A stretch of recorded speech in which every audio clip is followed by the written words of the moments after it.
Good morning. Good morning অস্মিকা। Asmi এই মাত্র ঘুম থেকে উঠলো, এই ঘুমটা রেখেছে। Good morning, good morning. চলো উঠে পড়ো, এবার উঠে পড়ো, এবার উঠে পড়ো। অস্মি এই ঘুম থেকে উঠলো, উঠে মা মেয়ের একটুখানি মস্তি না হলে হবে না। না হলে যদি এইরকমটা না করি, একটুখানি ওর সাথে যদি 5 মিনিট না থাকি, তাহলে অস্মি করতে থাকবে। সেই জন্য একটুখানি থাকা, একটুখানি ওঠো ওঠো ওঠো ওঠো।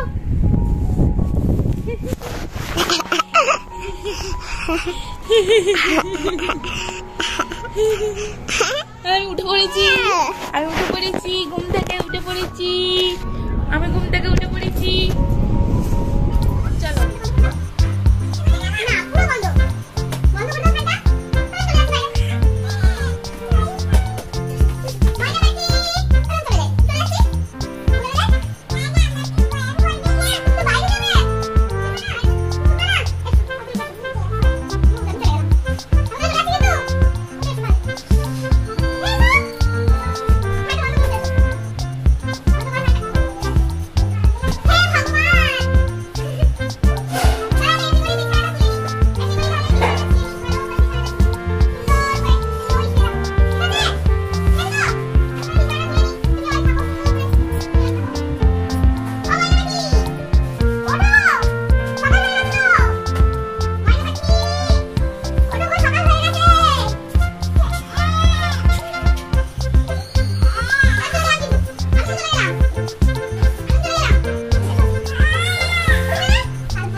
বাবারে, বিছানা থেকে তোলা অস্মিকে সে যে কি ব্যাপার। প্রত্যেক দিনের এই একই কাণ্ড। ঘুম থেকে উঠে যাবে না, আমাকে ঘরের বাইরে বেরোতে দেবে না, নিজে বিছানা ছেড়ে উঠবে। ওর কাছে থাকতে হবে। কতক্ষণ আর থাকি বলো? কারণ বাড়ির কাজগুলো আমাকে যে ডাক দেয় যে সুমনা এই কাজগুলো বাকি আছে, কখন করবি? দিনে তো 24টা ঘন্টা বাঁধা, তোর জন্য তো কেউ 1 মিনিট সময় বেশি দেবে না। তারপর আবার অস্মির কাজ আছে। কি যে করি আমি। ঘুম থেকে উঠে দিয়ে চলে গেছিস তো ছোট ঠাম্মিদের বাড়িতে? চলে এসো। কি খাচ্ছ? ব্রাশ করনি, জল খাওনি, তাড়াতাড়ি এসো, তাড়াতাড়ি এসো। কিন্তু মা খুব রেগে গেছে, কিন্তু আবার চলে দুষ্ট হয়ে গেছো না তুমি? ওদিকে মা বিছানাটা একটু পরিষ্কার করলো আর তুমি সেই ফাঁকে দে দৌড়। পায়ে জুতো কই? পায়ে জুতোগুলো কোথায় গেল? এতগুলো জুতো ছোট ঠাম্মিদের বাড়িতে না, সব জুতো তোমার বাড়িতেই আছে।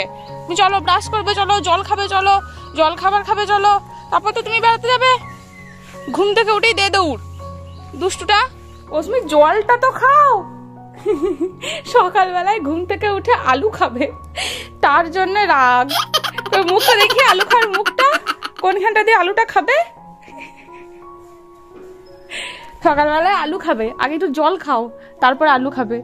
আলু করেছি তো, হয়ে গেছে তো আবার জল খাবার। তোমার ঘুম থেকে ওঠার আগেই জল খাবার খাওয়া হয়, জল খাবার বানানো হয়ে গেছে। একটু জল খাবো, তোমার জন্য চকচকে গ্লাস, নতুন গ্লাসে জল এনেছি তো। মানুষকে জল খাওয়া তো এতটা কষ্ট করতে হয়, আমি তোকেই দেখছি। তাড়াতাড়ি আয় অস্মি, জলটা খেয়ে নে। একটু জল খেতে হবে না? কি সুন্দর নতুন গ্লাস। অস্মি গ্লাসটা একদম পুরো সোনার মতো চকচক করছে। অস্মিও সোনা, অস্মির গ্লাসও সোনা, তাই না? একটু খেয়ে নাও, খেয়ে নে। না না না, আর একটু লাস্ট লাস্ট। এক্ষুনি আমি একটু দিয়ে দেবো, খাবার দিয়ে দেবো। হ্যাঁ বাহ, না না না, আর খেয়ে নাও, খেয়ে নাও, খেয়ে নাও। লক্ষ্মী মেয়ে আমার, লক্ষ্মী মেয়ে। নাও নাও নাও নাও, খেয়ে নাও, খেয়ে নাও, খেয়ে নাও। শুধু দুষ্টুমি, শুধু দুষ্টুমি। নাও নাও নাও নাও। জলটা পড়ে গেল তো? কি খাবে? কি খাবে? আলু। আলু? সকালবেলা ঘুম থেকে উঠে কে আলু খায়? তো দাদা কখন ঘুম থেকে উঠেছে, সেই জন্য তো দাদা আলু দিয়ে জল খাবার খাচ্ছে। তুমি তো এই মাত্র ঘুম থেকে উঠলে, তাই না? চলো দিচ্ছি। ঘুম থেকে ওঠার আগেই আমার জল খাওয়া হয়ে গেছে। এই যে জল খাবার আলু ভাজা বানিয়েছি, ওর দাদার খাওয়া হয়ে গেছে। এর শুধু আমার 3 জনের, রশ্মি ঠাকুমার, আমার আর রশ্মি। এই যে আলু খাওয়ার জন্য দাঁড়িয়ে আছে, এখনো জল খাবার দিলে এখন খাবে না, একটুখানি জল খেয়েছে, একটুখানি পরে খাবো। এনো আলু। অতগুলো দেবো বাটি করে? হে ভগবান, এই নাও, তাই দিচ্ছি, নাও, এই নাও, এই নাও। গোটাটাই নেবে? গোটাটা মানে সবটা? গোটাটা নিতে নেই, তুমি এইটুকু একটু খাও, এইটুকু একটুখানি খেয়ে নাও। অস্মির আলু, এই যে গোটা আলু, অস্মির আলু, এটা হচ্ছে অস্মির এখন জলখাবার। গুড়, মুড়ি, আলু। খুশি? খুব খুশি না? অল্পতে হবে না, ওর গোটা চাই। চলো এবার খাইয়ে দিই। আজকে একটা অন্যরকম রান্না বানাবো। এই রান্নাটা মানে কি বলবো, কি করে তোমরা বানাও আমি জানি না, এটা আমি আমার মনের মতো করে বানাচ্ছি। ওই কিছুটা শুক্তো টাইপ, কিন্তু আবার কিছুটা শুক্তো টাইপও না, আবার কিছুটা ঝোল টাইপ, আবার কিছুটা ঝোল টাইপ না। এই রান্না করতে গিয়ে আমি যেটা দেখছি যে অনেক অনেক জিনিস নতুন নতুনভাবে ইনভেন্ট করছি, নতুন নতুনভাবে ডিসকভার করছি যে হ্যাঁ এইভাবেও রান্না করা যায়, মাথায় যা আসে আমি তাই করি। তো আজকে একটা সেই রকমই রান্না আর কি। তো এই রেসিপি এর আগে কেউ করেছে নাকি আমি জানি না, কিন্তু আমি এই প্রথমবার করছি এরকমভাবে। তো টেস্ট ভালোই হয়েছিল। তো চলো রেসিপিটা তোমাদের সাথে শেয়ার করি, আর আমি কি করে রান্না করছি তোমরা দেখতে থাকো। আর তোমরা অবশ্যই কিন্তু জানিও এইভাবে তোমরা রান্না করো কি না। প্রথমে কড়াইতে একটু সর্ষে দিয়েছি, গোটা সর্ষে। কেমন সর্ষেগুলো নাচছে দেখো তিরিং বিরিং করে, এটা আমার খুব ভালো লাগে, চটপট চটপট করে একটা আওয়াজ হয়। তো 2 চামচ মতো সর্ষে দিয়েছি, তা আর একটুখানি নুন দিয়েছি। তো ভালো করে এটাকে ড্রাই রোস্ট করে নিয়েছি। তো ড্রাই রোস্ট করার পর একটা জায়গাতে ঢেলে রেখে একটু ঠান্ডা হয়ে যাওয়ার পর সেটাকে আমি পাউডার বানিয়ে নিয়েছি। তারপর কড়াইতে সর্ষের তেল গরম করে এরপর বেগুনগুলোকে একটু ভালোভাবে ভেজে নেব। বেগুনগুলোর দুর্দশা খুবই খারাপ। আসলে যে সবজিগুলো আমি আজকে রান্না করছি সেই সমস্ত সবজিরই আর কি দুর্দশা আর কি, খুবই খারাপ অবস্থা চলছে। এই বেগুনগুলো এর আগের হাট না, তার আগের হাট, মানে প্রায় 2 সপ্তাহ আগেকার। তো এগুলো করতেই হতো, নাহলে বেগুনগুলো কাঁদছিল ফ্রিজেতে যে কবে করবি, আমাদের অবস্থা তো খুবই খারাপ। তো সেই জন্যই আর কি। তো 2টো বেগুন ছিল, সেই 2টো বেগুনই আর কি এইভাবেতে কেটে রেখেছিলাম গতকাল রাত্রে। তোমরা তো জানোই যে আমি সন্ধ্যেবেলায় তরকারি কেটে রেখে দিয়েছি নেক্সট দিনে, তো সেটা কেটে ফ্রিজে রেখে দিয়েছিলাম। তো সেই বেগুনগুলোই আর কি এই যে ভালো করে আর কি ভাজা ভাজা করে নিলাম। সদ্গতি হচ্ছে আর কি সেই সমস্ত সবজির। তো 2টো ছিল, 2টোই আর কি ভেজে নিলাম। এরপর বেগুনটাকে ভালো করে ভাজা হয়ে যাওয়ার পর একটু তুলে নেব। তো তুলে নিয়ে যাওয়ার পর এর মধ্যে আমি দেবো একটুখানি সর্ষের তেল। আবার সর্ষের তেলের মধ্যে আমি আগে কেটে রেখেছিলাম কাঁচা কলা, আলু এবং সজনে ডাঁটা। সজনে ডাঁটাগুলোর অবস্থা খুবই খারাপ, সেই আগে কতদিনকার আগের হাটে এনে রেখেছিল। ওই 3 গাছা সজনে ডাঁটা আমি অস্মির জন্য সরিয়ে রেখেছিলাম। 3 গাছা না, 4-5 গাছা হবে হয়তো, সরিয়ে রেখেছিলাম। কিন্তু তার মধ্যে থেকে 2টো আমি অলরেডি করে ফেলেছিলাম। ওই অস্মির সেই চিকেন স্টু বানিয়েছিলাম, তা একদিন ডালিয়া বানিয়েছিলাম, একদিন এটা ওটা বানিয়েছিলাম, তো তার মধ্যে দিয়ে দিচ্ছিলাম। তো সেই জন্য হ্যাঁ, শিঙি মাছটা এর আগে ভেজে নিয়েছিলাম, তোমাদেরকে তো বলতে ভুলেই গেলাম। মানে ওই ইয়েটা তুলে নেবার পর, বেগুনটা তুলে নেওয়ার পর ওর মধ্যে শিঙি মাছগুলো ভেজে নিলাম। আমার ভুল হয়েছিল জানো তো, প্রথমে শিঙি মাছগুলো ভেজে নিতে হতো, তারপরে আমাকে বেগুনটা ভাজতে হতো। আসলে শিঙি মাছগুলোর কথা একদম ভুলেই গেছিলাম, কারণ এই যে তরকারিটা আমি বানাবো তো এর মধ্যে মাছ যাই না, কিন্তু এই মেয়েটার জন্য মাছ করতে হবে। আর এই শিঙি মাছগুলো তো আর ঝাল বা ভাজা খেলে ভালো লাগে না, ভাজা খেতে কীরকম একটা লাগে, তো সেই জন্য ঝোলে দিতেই হবে। তো সেই জন্য এর মধ্যে আর কি দিয়ে দেওয়া, মানে ওই হজবাওয়ালো সবজি, কিন্তু যেমন হেলদি আর টেস্টিও হয়েছিল, মানে সারপ্রাইজিংলিভাবে টেস্টও খুব সুন্দর হয়েছিল, বিশ্বাস করো। তো ওই ডাঁটাগুলোর অবস্থা খুবই খারাপ ছিল, তো সেই জন্য ওই ডাঁটাগুলোকে সদ্গতি করলাম আজকে। তো ডাঁটাগুলোর মধ্যে দিয়ে দিয়েছিলাম, 3 গাছের ডাঁটা ছিল, তোমাদের দাদাভাই হাট থেকে এনেছিল বললাম। তো সেই ডাঁটাগুলো দিয়ে, আর কাঁচকলা ছিল বাড়িতে অনেক, তো সেই কাঁচকলাগুলোর অবস্থাও আর কি খুব খারাপ হয়ে যাচ্ছিলো। তো সেই কাঁচা কলাগুলোও দিয়েছিলাম, আলু কম দিয়েছিলাম, আলু একদমই খুব কম দিয়েছিলাম, মানে আমি বড় বড় সাইজে 2টো আলু দিয়েছিলাম, আর বাকি কাঁচকলা আর ডাঁটা আর বেগুন তো অনেকটা ছিলই। তার মধ্যে অস্মির কান্না জুড়েছে, সে আমার কোলে চেপে চেপে রান্না দেখবে। এইটা আমার সব থেকে বেশি কষ্টের জানো তো, এই মানে কোলেতে একদিকে অস্মি থাকে আর একদিকে রান্না করি আমি গ্যাসেতে, এটা আমার ভীষণ ভয়ের জিনিস। এই যে দেখো ও ঝুঁকে পড়ে মানে বলে কি আমি রান্না করব, এটা যে আমার কি ভয়ের। আবার যদি ওকে আমি নাও করতে দিই সে কান্না। আস্তে করে গরম, খুব গরম। হ্যাঁ রে, ভালো খেয়ে দাও।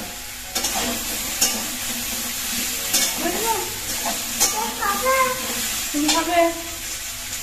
তবে তো আমি কি আমাকে রান্না করে দিই। তুমি খাবে তো? ওইটা তো ওইখানে আছে। দিদি দিদি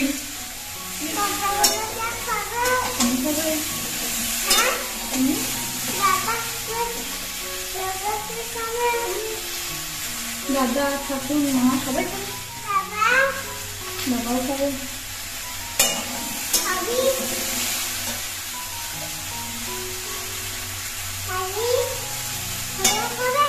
বুঝিয়ে শুনিয়ে কোল থেকে নামাতে পেরেছি। তো কোল থেকে নামানোর পর কারণ বললাম যে মা নামো, একটু মশলাগুলো দিতে হবে, 2 হাতে করে দিতে হবে, তুমি থাকলে কি করে নেব।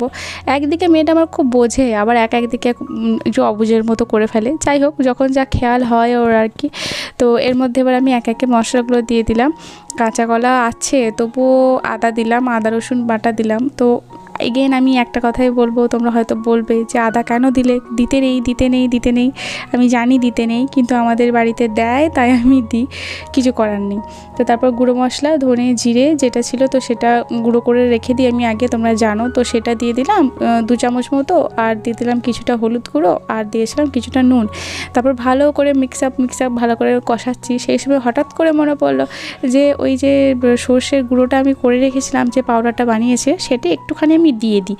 তো সেটা আর কি এখনই মানে কিছুটা কষানো হয়েছে, তারপর আমি দিয়েছিলাম। এই এখন যে মশলাগুলো দেওয়া হলো তখন দিয়ে দিলেও হতো, কিন্তু তখন আমার মনে পড়েনি।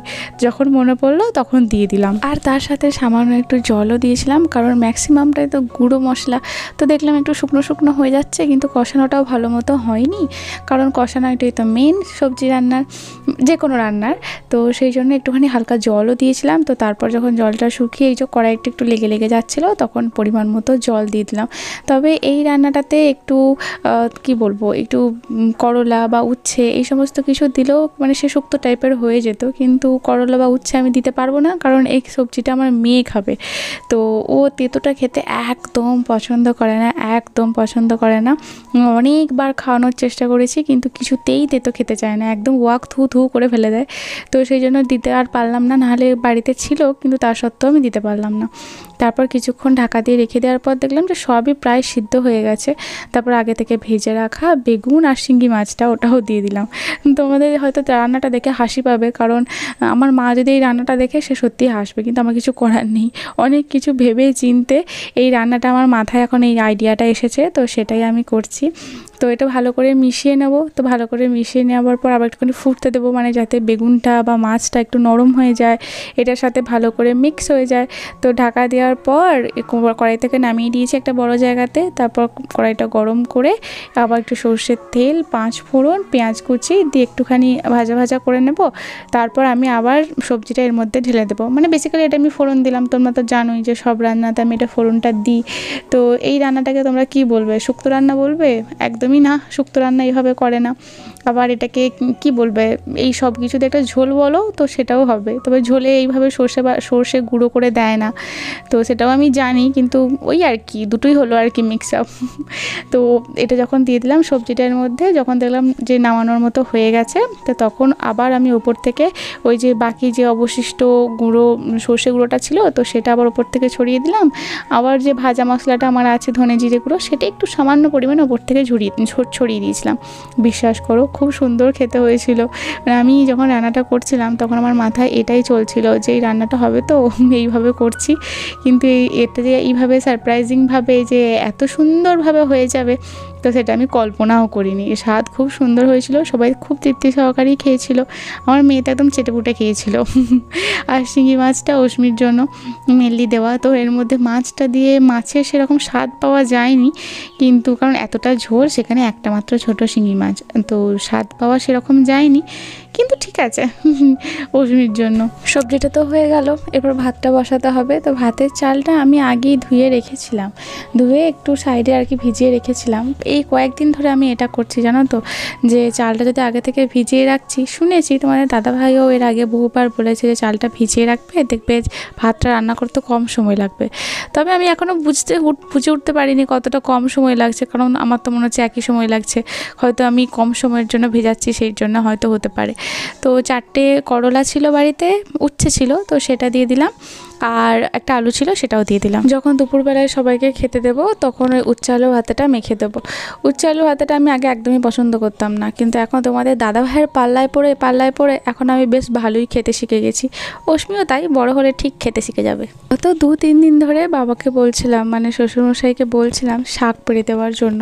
এখন বর্ষাকালে তো সেরকম শাক কোথাও পাওয়াই যায় না, পাওয়া গেলেও পোকায় একদম পুরো ভর্তি। অনেকে আবার বর্ষাকালে শাক খেতে পছন্দও করে না। সেই যাই হোক, এখন বর্ষাকালে যেটা সহজলভ্য সব জায়গাতে পাওয়া যায় সেটা হচ্ছে সজনে শাক। আর এই সজনে শাকের প্রচুর গুণাগুণ। আমাদের ছাদের পাশেতেই একটা গাছ আছে, দুটোই ছাদের পাশেই, কিন্তু একটা গাছ একদম পুরো তার ডালগুলো ছাদের উপরে উঠে এসেছিলো। তো সেই ডালেতে যত শাক ছিল প্রত্যেক দিন আমি পেড়ে নিয়ে এসেছি, মানে সেগুলো আমি আরামসে পারতে পারছিলাম। তো সেগুলো আমি পেড়ে রান্না করতে সেই পুরো ডাল আর একটাও শাক নেই। তারপরে আমি যখন মোগলপুরে গিয়েছিলাম তখন আমার শ্বশুরমশাই সেই ডাল থেকে শাক পাড়তে গিয়ে পুরো ডালটাই ভেঙে ফেলেছেন। তো সেই ডালটাই আর নেই, তো সেই জন্য আমি আর শাক নিচে থেকে পারতে পারি না। তো সেই জন্য গত 2 দিন ধরেই বাবাকে বলছিলাম পেড়ে দেওয়ার জন্য। তো অবশেষে আজকে বাবা পেড়ে দিয়েছে শাকগুলো। তো সেই শাকগুলি এখন বেছে নিতে হবে। এই শাকের গুণাগুণ বিশাল, কিন্তু এই শাক বাছতে প্রচুর সময় লাগে। তোমরা দেখো একটি করে এইভাবে টেনে শাক বাছতে হয়। মানে আমি চেষ্টা করি যে কিছু না কিছু শাক অশ্মিকে প্রত্যেক দিন খাওয়ানোর। তার কারণ হলো শাকে প্রচুর পরিমাণে অনেক কিছু পুষ্টিগুণ থাকে, আর আমার মেয়েটা শাক খেতে ভালোবাসে। আমি যখন প্রেগনেন্ট ছিলাম, বিশ্বাস করবে না, আমার সব জিনিসে অরুচি ছিল। 5 মাস পর্যন্ত আমি কোনো কিচ্ছু খেতে পারতাম না, সব জিনিসে অরুচি, জলে পর্যন্ত অরুচি হয়েছিল। শুধু একটাতে জিনিসে আমার অরুচি হয়নি, সেটা হচ্ছে শাক। আর আমার মা প্রত্যেক দিন ভাবতো যে পরের দিন পরের দিন আমি সুমনাকে কি শাক বানিয়ে দেব। মাঝে মাঝে বলতো যে শাক যদি না পাই তাহলে আম গাছের পাতা, বেগুন গাছের পাতা, সেই সমস্ত কিছু সিদ্ধ করে তোকে খাওয়াবো। মানে এই রকম পরিমাণে আমি শাক খেয়েছি যখন আমি প্রেগনেন্ট ছিলাম, কারণ কোনো কিছুই খেতে পারছিলাম না, শুধু শাকই খাচ্ছিলাম। আর অস্মিতাও সেই জন্য হয়তো তাই হয়েছে, এত শাকে ভক্ত। তো সেই জন্য কিছু না কিছু শাক করার প্রত্যেক দিনেরই আমার ইচ্ছা থাকে, কিন্তু কোনো দিন হয়ে ওঠে না। তবে শাকগুলো সকালবেলাতে আমার শ্বশুরমশাই পেড়ে দিয়ে গেছেন, তো এখনও পর্যন্ত আমি বাছার আমি সময় পাইনি। সেই জন্য একটু কীরকম নরম হয়ে গেছে, এইটাকে বলে আমার ঠাকুমা ঘুমিয়ে গেছে, মানে শাকগুলো আর কি ঘুমিয়ে যাচ্ছে বাছার অভাবে। তো এদিকে দেখো আমি যতটা পারছি বাছছি, তারপরে আবার অশ্মি রানী চলে আসে। তো আমি চেষ্টা করছি খুব ভালোভাবে, প্রত্যেক দিনই খুব চেষ্টা করি যাতে আমি যে কাজটা করছি তার সাথে ওকে ইনভলভ করা, তাহলে হয়তো দুষ্টুমিটা কম করবে, এক জায়গায় বসে থাকবে। কিন্তু সে আর হচ্ছে কোথায়, আমি এদিকে ওকে চেষ্টা করছি এদিক ওদিক করা, আর সে তার মতে চলছে, সে তার মতো করে চলছে। একবারটি বসলো, আমি বললাম মা কয়েকটা শাক বেছে দাও আমাকে। সে শাক বাছাতে বসলো, কিন্তু সে বাছার তো নাম নেই, সে এদিক ওদিক করতে গিয়ে আবার দৌড় দিল। তো চলো আজকের ভিডিওটা আমি এখানেতেই শেষ করলাম। তোমরা অবশ্যই জানিও তোমাদের ভিডিওটা কীরকম লাগলো। আবার দেখা হচ্ছে খুব তাড়াতাড়ি নেক্সট একটা ভিডিওর সাথে। ততক্ষণে তোমরা খুব ভালো থেকো, সুস্থ থেকো এবং অলওয়েজ খুব খুব খুব হ্যাপি থেকো। চলো খুব তাড়াতাড়ি দেখা হচ্ছে, টাটা বাই বাই।